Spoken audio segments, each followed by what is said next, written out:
पाहत आहात नेता नगरी न्यूज चॅनल। नेता नगरी न्यूजमध्ये आपल्या सर्वांचं स्वागत। चॅनलला लाईक करा, शेअर करा व सबस्क्राईब करा। आज सकल ब्राह्मण समाजाच्या वतीने 2 वेगवेगळे निवेदने देण्यात आली। जिल्हाधिकारी नांदेड यांना देण्यात आलेल्या निवेदनात एका व्यक्तीने ब्राह्मण समाजास 3 मिनिटात संपवतो अशा प्रकारचे वक्तव्य करून दोन्ही समाजात तेढ निर्माण केले। त्यामुळे ब्राह्मण समाजात भीतीचे वातावरण निर्माण झाले आहे। तेव्हा असे वक्तव्य करणाऱ्या व्यक्तीवर तात्काळ कायदेशीर कारवाई करण्याची मागणी करण्यात आली। तर नांदेड वाघाळा शहर महानगरपालिका आयुक्तांना दिलेल्या निवेदनात अक्षय तृतीया 10 मे 2024 पूर्वी काबरानगर रिंग रोड येथील परशुराम चौकात सुशोभीकरण करून परशु या प्रतीकाची स्थापना करण्याची मागणी करण्यात आली। यावेळी सकल ब्राह्मण समाजात नांदेडचे पदाधिकारी, कार्यकर्ते व महिला उपस्थित होत्या। पहा नेता नगरी न्यूजचे सविस्तर वृत्त। ब्राह्मण समाजाबद्दल जे अपशब्द काढण्यात आलेले आहे आणि आदरणीय देवेंद्रजी फडणवीस साहेबाबद्दल सुद्धा झालेला आहे आणि बीड येथे परळीमध्ये ब्राह्मण ऐक्य परिषदेमध्ये जे संयोजक होते भैयासाहेब धर्माधिकारी त्यांच्यावर सुद्धा गुन्हा दाखल करण्यात आलेला आहे।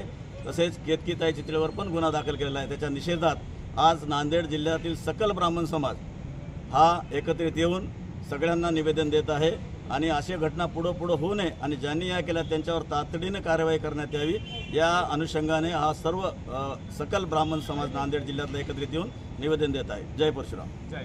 मध्ये त्यांच्या काहीतरी व्हिडिओ क्लिपमध्ये असं आलेलं आहे अक्षरपार विधान म्हणून त्यांनी करण्यात आलेलं आहे, पण त्याची अजून काही सत्यता पडताळणी झालेली नाही आहे। जोपर्यंत सत्यता पडताळणी होत नाही आणि अनुषंगाने असे विधान खूप जणांनी केलेले आहेत, मग त्या सगळ्यांवर कारवाई का होत नाही?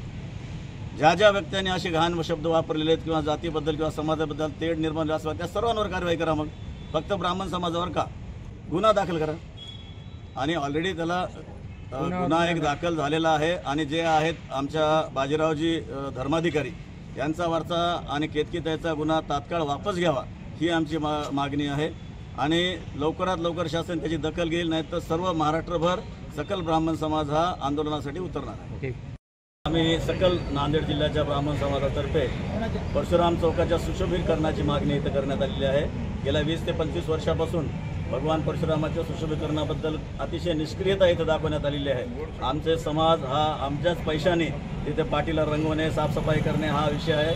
तसेच तिथं परशु तरी ॲटलीस्ट बसला पाहिजे आणि पूर्ण चौकाचं सुशोभीकरण तिथं जे अतिक्रमण झालेलं आहे ते काढावं या निवेदनासाठी सर्व समाजातले मोठे मोठे नेते, आमचे सगळे संघाचे म्हणजे पदाधिकारी, सर्व ब्राह्मण समाजाचे, पुरोहिताचे, महिला वर्ग हा मोठ्या प्रमाणात येऊन या आयुक्तांना निवेदन देण्यात आले आहे। जय परशुराम।